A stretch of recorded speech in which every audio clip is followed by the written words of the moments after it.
ईश्वर के जीवित हजूरी में आप सभी का स्वागत करते हैं। आप हमारे चैनल से और भी जुड़ते जाइए। खुदा आपको बहुत ऐसे ब्लेस करे। यदि आप में से कोई भाई बहन आज हमें फर्स्ट टाइम सुन रहे हैं, आप हमारे चैनल को लाइक शेयर सब्सक्राइब ज़रूर करिए। हमारे चैनल में आप सभी का बहुत बहुत स्वागत करते हैं और खुदावन आपको बहुत ऐसे ब्लेस करे, आपके जीवन में खुदावन बड़े बड़े कार्यों को करे। प्रियो, आज यदि आप हमारे चैनल से जुड़े हैं और यदि आप इस संदेश को सुन रहे हैं, तो पवित्र आत्मा जी ने आपको इस संदेश तक, इस परमेश्वर के जीवित वचन तक लेके आए हैं। विश्वास करती हूँ कि आप आज के वचन के द्वारा ब्लेस्ड हैं। आज के जीवित परमेश्वर के हजूरी में आप ब्लेस्ड हैं यीशु मसीह के नाम से। और आप हमारे वीडियो में अंत तक बने रहिएगा। खुदा आपको बहुत ऐसे ब्लेस करे। परमेश्वर की हम तारीफ करते हैं और प्रत्येक हमारे भाई बहनों को यीशु के नाम से ब्लेस करते हैं। विशेष करके सभी सब्सक्राइबर्स को आशीष करते हैं। हमें अपने परमेश्वर पिता को हमारी ज़िंदगी में पहला स्थान देना है।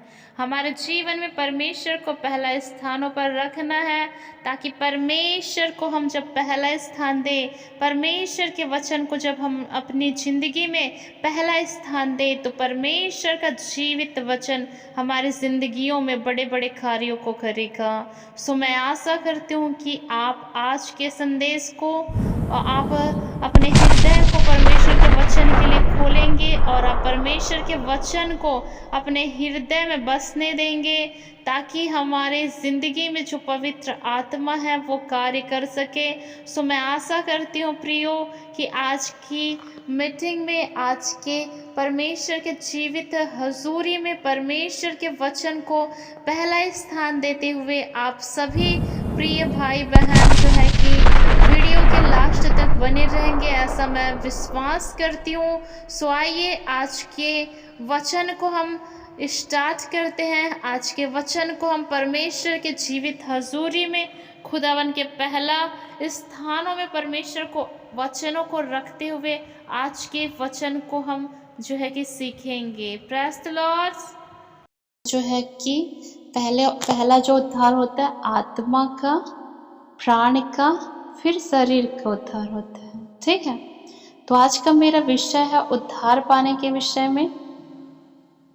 बाइबल में पूरे घराने के उद्धार की प्रतिज्ञा नहीं की गई है। हालांकि बाइबल में प्रेरितों के कामों का 16 से लेकर 30 तक हम पढ़ते हैं, तो वहाँ पर एक घटना का जिक्र है जिसमें प्रभु यीशु मसीह पर विश्वास करने से एक व्यक्ति और उसके पूरे घराने उद्धार को प्राप्त किया है, उद्धार को जाना है।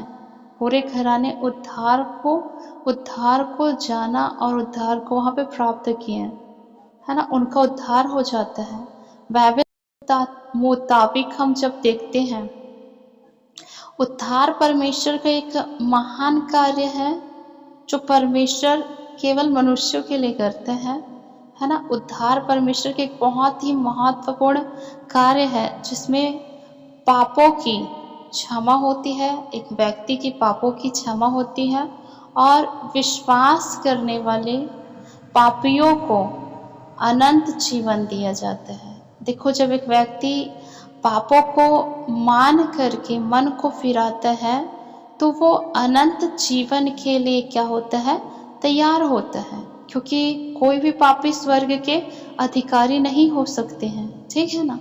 तो जब क्योंकि संसार में तो हर लोग क्या हैं, पापी हैं और वह पाप में ही जीवन जीता है। अब पाप में जीवन जी रहा है मतलब क्या है कि उनका जीवन बदलना चाहिए, है ना।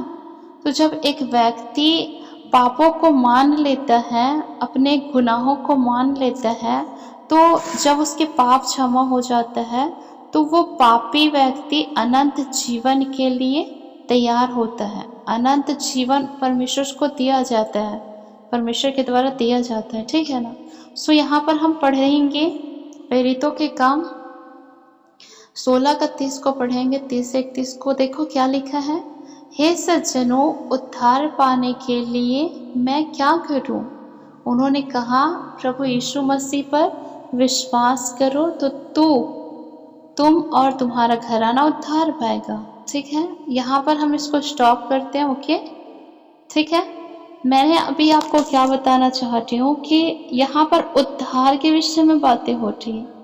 तो ये उद्धार क्या है ना। मैंने काफ़ी बार आपको बताया है उद्धार के विषय में, लेकिन हम देखो पहले ये व्यक्ति को जानना जरूरी है कि उद्धार क्या है। हम सबको जानना जरूरी है कि उद्धार क्या है। उदाहरण के लिए देखिए, सभी लोग क्या है, सभी व्यक्तियों को जब पता चल जाता है शिक्षा क्या है और शिक्षा से क्या चीज़ हमको मिल सकता है, तो वो शिक्षा को जान करके एक व्यक्ति क्या करता है, शिक्षित होता है ना। किसी व्यक्ति ने हमको बताया कि शिक्षा जो होती है, एक पढ़ाई लिखाई है, एक व्यक्ति तो उसको जानता है कि शिक्षित होने से हमें बहुत कुछ हमें फ़ायदा होता है। जैसे कि कोई व्यक्ति शिक्षित है तो वो डॉक्टर बन सकता है, इंजीनियर बन सकता है ना। बहुत सारी चीज़ों को बताया गया वहाँ पर, है ना।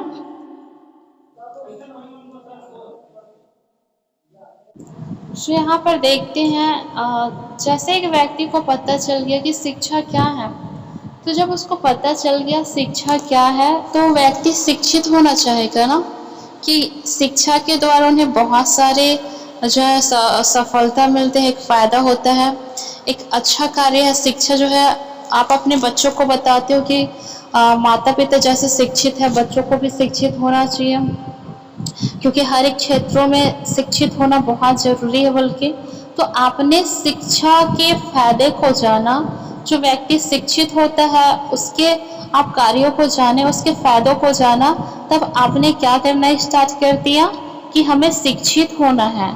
हमारे बच्चों को, हमारे और भी लोगों को शिक्षा प्राप्त करना बहुत ही ज़रूरी है, क्योंकि आपने किसको जाना, शिक्षा को जाना। और जब शिक्षा को जाने, उसके फायदा को जान लिया, तो हर एक व्यक्ति क्या होना चाहता है, शिक्षित होना चाहता है।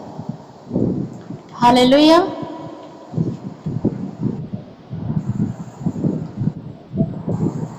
वैसे ही आज हमें पता है कि शिक्षा क्या है और शिक्षित होना क्यों जरूरी है, क्योंकि हम उसके फायदे को जान रहे हैं। यदि कोई व्यक्ति कम पढ़ा लिखा हुआ है, उसकी कोई वैल्यू नहीं है, ना तो घर में, ना समाज में, ना ही और लोगों के बीच कोई भी उसकी वैल्यू, कोई भी उनका सम्मान नहीं करता, क्योंकि पढ़े लिखे नहीं है करके हर एक व्यक्ति उसका क्या करता है, तिरस्कार करता है। उनको कुछ भी हासिल नहीं मिलता, ना तो वो अच्छा सा जॉब कर पाता है और ना ही कुछ सफलता को प्राप्त कर पाता है। लेकिन जब हम यहाँ देखते हैं शिक्षा की महत्व क्या है, एक व्यक्ति को शिक्षित होना कितनी ज़रूरी है, कितने ही महत्वपूर्ण बातें हैं, तो हर एक व्यक्ति शिक्षित होना चाहता है। ठीक है, वैसे ही एक व्यक्ति को क्या चीज़ को मालूम करना है, उद्धार को जानना है। जब एक व्यक्ति उद्धार को जान लेगा, उसके फायदे को जान लेगा, उद्धार के कार्यों को जान लेगा, तो हर एक व्यक्ति क्या करेगा, उद्धार को पाएगा। जैसे कि हमने जाना कि हम शिक्षित रहेंगे तो हम अपने बच्चों को भी शिक्षित करेंगे, और शिक्षित होने के द्वारा हर एक लोग हमारा सम्मान करेगा, हमें बहुत सारे हर एक क्षेत्रों में हर जगह सफलता मिलेंगी। अब हमने क्या सीखा, शिक्षा के विषय में सीखा कि उसका फ़ायदा क्या है। तो अब हम चाहेंगे कि हमारे बच्चे, उनके बच्चे, उनके बच्चे, उनके बच्चे क्या हो, शिक्षित हो। क्या आप चाहोगे? क्या आप चाहेंगे ना? कैसे कहिए, आप चाहेंगे, है ना? अगर एक व्यक्ति कम पढ़ा लिखा हुआ व्यक्ति है, अगर वो कम पढ़ा लिखा हुआ व्यक्ति है और उसके समय में यदि पढ़ाई लिखाई नहीं हो पा रही थी, तो अब वो अपने बच्चों को, आप जैसे उसने अपने जीवन में फेस किया, वो ऐसा अब नहीं चाहेगा। वो चाहेगा कि अब तो शिक्षा के बिना कुछ नहीं हो सकता है। जो व्यक्ति शिक्षित है, उनके पास जॉब है, अच्छा घर है, बिजनेस है, प्रॉपर्टी है, हर कुछ है। तो मैं भी चाहूँ कि मेरा बच्चा जो है कम पढ़ा लिखा ना हो। मैं भी चाहूँगा कि मेरे बच्चे जो है कि शुरुआत में ही पढ़ाई को महत्व दे और आगे चल के एक ऊंचे, एक बड़े अच्छे पोस्ट में हो और एक अधिकारी बने। किसने जाना? माता पिता ने जाना। जो माता पिता कम पढ़ा लिखा है उसने शिक्षा के महत्व को जान लिया प्रियो। वैसे ही आज हम संसार में, यदि आप आत्मिकता में कमज़ोर हैं, यदि आप आत्मिकता में ज़्यादा हैं, तो आपको क्या चीज़ को जानना है? उद्धार को जानना है। ठीक है, अब यहाँ पर विषय में आ जाइए, क्योंकि मैंने तो इसको उदाहरण करके बताया था शिक्षा के विषय में। हम उद्धार के विषय में जानेंगे। जैसे एक व्यक्ति शिक्षा के विषय में जानता है और शिक्षा क्या है, उसके महत्व क्या है, उसके फायदे क्या है, उसको जान के उसको फॉलो करता है, सेम वैसे ही हम उद्धार को जानेंगे। मैंने बताया कि उद्धार पहले कैसे होता है। एक पापी व्यक्ति जब मन को फिरा करके परमेश्वर के पास आता है, कहीं और नहीं परंतु प्रभु यीशु मसीह के पास आता है, तो वहाँ पर क्या होता है कि प्रभु यीशु मसीह के पास आने से उनका जो है कि उनका पहले उनकी आत्मा पहले उद्धार को पाती है, उसके बाद उसका प्राण और उसके बाद उसका शरीर उद्धार को पाता है। तो देखो, हम उद्धार क्या है, सबने कह रहे हैं कि उद्धार क्या है और उद्धार किससे मिलेगा। आइए हम एक वचन को पढ़ेंगे, ठीक है ना।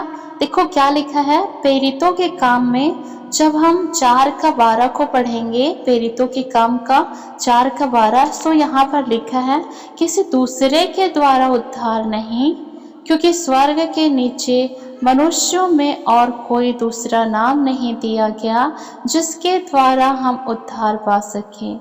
देखो क्या लिखा है, इसको समझना हमें। किसी दूसरे के द्वारा उद्धार नहीं है, ठीक है, क्योंकि स्वर्ग के नीचे मनुष्यों में और कोई दूसरा नाम नहीं दिया गया है जिसके द्वारा हम उद्धार पा सके। अब मैं आपको सवाल पूछना चाहूंगी, क्या आपके आधार कार्ड पे, जो आपके आधार कार्ड होते हैं, उस पे आपका फोटो है, आपका नाम है, आपके पिताजी का नाम है, सब कुछ आपका उसमें जो है कि परिचय है ना। वहाँ पर आपका नाम, आपके पिता का नाम, गांव मोहल्ला सब लिखा हुआ है, लेकिन आपका आधार कार्ड पे क्या कोई दूसरा उसको इस्तेमाल कर सकता है क्या? क्यों नहीं कर सकते? क्योंकि उस पे किसका नाम लिखा हुआ है? आपका नाम लिखा हुआ है ना। उस पे फोटो किसका लगा हुआ है? ओके। और देखो उसमें आपके पिताजी का नाम लिखा है, तो क्या किसी और के पिताजी का नाम वहां पर लिखा जा सकता है क्या? किसके नाम से पहचानेंगे आपको? आपके पापा के नाम से पहचानेंगे, आपके पिताजी के नाम से ही आपको पहचाना जाएगा। इसी पहचान के कारण से आपका जो सरनेम लिखा है, आपके पिताजी का नाम लिखा है, आपके नाम लिखा है, आपके फोटोज लगा हुआ है आधार कार्ड पे, तो ये कहीं ना कहीं क्या है, आपके एक चिन्ह है, आपके एक मतलब परिचय है, परिचय पत्र, मतलब आपका उसको क्या है कि लोगों को आपका परिचय बता रहे हैं कि आप इस व्यक्ति हैं, इस अमुक नाम पे आपका ये नाम है, आपका ये घर है, यहाँ पर आप रहते हैं, ये आपका उम्र है, ये आपका परिचय। इस प्रकार से क्या होंगे वहाँ पर उसको जानकर एक व्यक्ति जाना जाता है, ठीक है। उसमें किसी और का पिता का नाम आपने लिख दिया तो आपका आधार कार्ड क्या हो जाएगा, वो नाम जो है मिस्टेक होने के कारण कार्य नहीं होंगे उसमें, है ना। यदि आप किसी विषय को लेके फॉर्म को डालते हैं जॉब के लिए, चाहे किसी विषय को लेके, यदि आपने उसमें अपना नाम, अपने पिता का नाम जो है कि उसमें वर्ड को आपने थोड़ा भी मिस्टेक कर दिया तो वो फेल हो जाता है, उसको कोई काम का नहीं रहता। जब तक उसको मिस्टेक को ना सुधारो तब तक उसकी कोई वैल्यू नहीं होती है। हालेलुया। वैसे ही आज मैं आपको बताना चाहूंगी कि परमेश्वर किसके नाम पे उद्धार बोल रहे हैं? प्रभु यीशु मसीह के नाम पे। आपके, मेरे, है ना, हमारे पिताजी, हमारे दादाजी, हमारे घर परिवार के नहीं, परंतु किसके नाम पर उद्धार है? किसी दूसरे के द्वारा नहीं, क्योंकि स्वर्ग के नीचे मनुष्यों में और कोई दूसरा नाम नहीं दिया गया है। देखो, किसी दूसरे के द्वारा अर्थात दिव्या के द्वारा, है ना, श्वेते के द्वारा, या तो आप सभी भाई बहनों के द्वारा उद्धार नहीं हो सकते हैं। यदि मैं कितना भी आपके पास बैठूं, आपके करीब आके आपके पैरों पे अपना सिर को पटकूं, फिर भी मैं बोलूंगी कि मुझको उद्धार दे, मुझे स्वर्ग के वारिस बना दे, है ना। आप कितना भी हमारे सामने हमको बोलो, चाहे हम आपको बोले, तो हम कभी भी यहाँ पर हमें हमारे द्वारा आप स्वर्ग में प्रवेश नहीं कर सकती। मतलब मैं आपको प्रवेश नहीं करा सकती हूँ, मैं मार्ग बता सकती हूँ, इस रास्ते से जाओगे तो वहाँ उस रास्ते पर जाना, वहाँ पर आपका मंजिल है। लेकिन किस नाम से जाएंगे हम? प्रभु यीशु मसीह। बस में बैठने वाला व्यक्ति जो है, जब तक वो टिकट नहीं दिखाता, जब तक पता नहीं दिखाता, बस उसको वहाँ पर नहीं उतारती है ना। वो अपना परिचय पहले बताता है, उसके बाद वो बताता है कि मुझे उस जगह उतरना है, वहाँ उस जगह पे, तो उसको उसी अनुसार से उसको वहाँ पे वो बस से उतारा जाता है। वैसे ही देखो, किसी दूसरे के द्वारा हम सबों का उद्धार नहीं है, क्योंकि स्वर्ग के नीचे अर्थात पृथ्वी पर जो है कि मनुष्यों में से कोई दूसरा नाम नहीं दिया गया है ना। स्वर्ग के नीचे अर्थात पृथ्वी पर मनुष्यों में, हम सभी मनुष्यों में और कोई दूसरा नाम नहीं है। मनुष्य का पुत्र कौन है? प्रभु यीशु मसीह है। ठीक है, जैसे कि उदाहरण के लिए बताऊंगी आपको, जो पिता का जो वारिस होता है, उसमें से पिता है, उसका 2 बेटा है, तो जो बड़ा बेटा है उसी के नाम पे प्रॉपर्टी, या तो जो पिता का जो जॉब है उसको दिया जा सकता है ना। जो बड़ा बेटा होता है वो उसको हर एक चीजों में क्या किया जाता है, उनको अधिकार पहले दिया जाता है, फिर छोटे बेटों को दिया जाता है। तो देखो, बड़ा बेटा कौन है? परमेश्वर का प्रभु यीशु मसीह है। और छोटा बेटा कौन है? आप और हम हैं। तो पहले अधिकार किसका है? यीशु मसीह का, है ना। वो हमारा बड़ा भाई और हम उसकी छोटी बहन, और आप छोटे भाई हैं। हालेलुया। तो पहले कौन, किसका नाम है? यीशु का नाम है, क्योंकि वो पिता के बाद पुत्र हैं, जिसके कारण हम स्वर्ग में प्रवेश कर सकते हैं। सो यहाँ पर देखो, मनुष्य का पुत्र कौन है? प्रभु यीशु मसीह है। तो लिखा है किसी दूसरे के द्वारा उद्धार नहीं है, आपके मेरे द्वारा उद्धार नहीं है। और लिखा है क्योंकि स्वर्ग के नीचे अर्थात मनुष्यों में कोई दूसरा नाम नहीं दिया गया है। स्वर्ग के नीचे अर्थात पृथ्वी पर किसी और मनुष्यों में कोई दूसरा नाम नहीं दिया गया है, जिसके द्वारा हम उद्धार पा सके। किसके द्वारा उद्धार पा सके?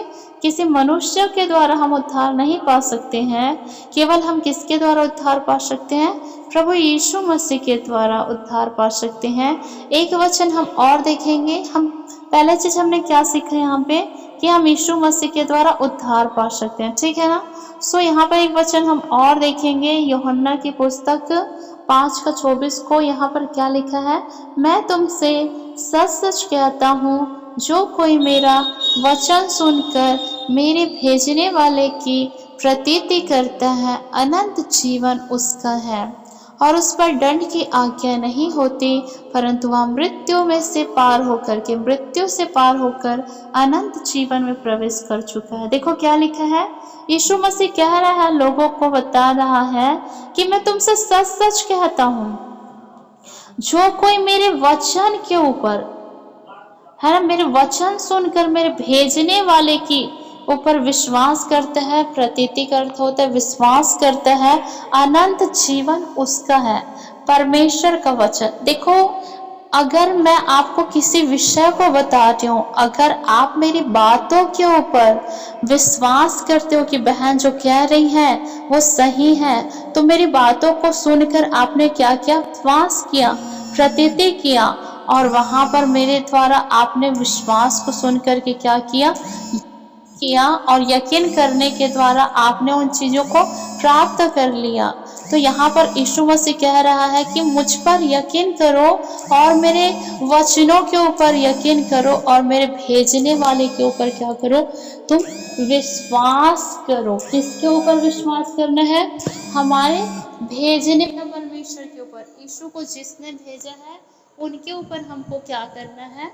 विश्वास करना है। ठीक है। किसकी बातों को सुन के? यीशु मसीह की बातों को सुन के। उदाहरण के लिए देखो, आप क्या करते हैं, आप कोई भी व्यक्ति बीमार रहता है तो वो कोई व्यक्ति जो ठीक होके आया होता है वो उस हॉस्पिटल का परिचय देता है और कहता है कि भाई तुम इस हॉस्पिटल पे जाना, और जब जाओगे ना तो डॉक्टर से कहना कि हमने आपको वहाँ उसके पास भेजा है। ठीक है, एक व्यक्ति कहता है कि आप हम पर विश्वास करिए, जैसे हम ठीक हुए हैं वैसे आप भी ठीक हो जाओगे, और आपको क्या करना है, हम पर विश्वास करके उस डॉक्टर के पास जाना है।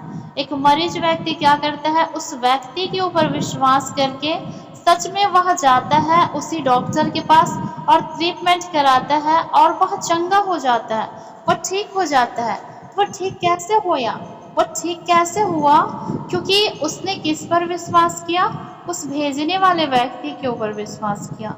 सेम वैसे ही आज आपको प्रभु यीशु मसीह के ऊपर विश्वास करना है, उनके वचन को सुन करके, यीशु मसीह के शब्दों को, जीवित वचनों को सुन करके उनके भेजने वाले पर विश्वास करना है। तब वही व्यक्ति जो यीशु मसीह पर और उनके वचन पर विश्वास करता है, अनंत जीवन उसका होगा। क्योंकि देखो, यीशु मसीह ने कहता है कि पिता को किसी ने नहीं देखा है, परंतु पुत्र क्या करता है, पिता को प्रकट करता है। कोई भी पिता को नहीं देखा है ना। देखो, सूर्य के पास कोई नहीं गया है, लेकिन सूर्य दिखाई देता है कि नहीं देता है, बताइए जरा मुझे।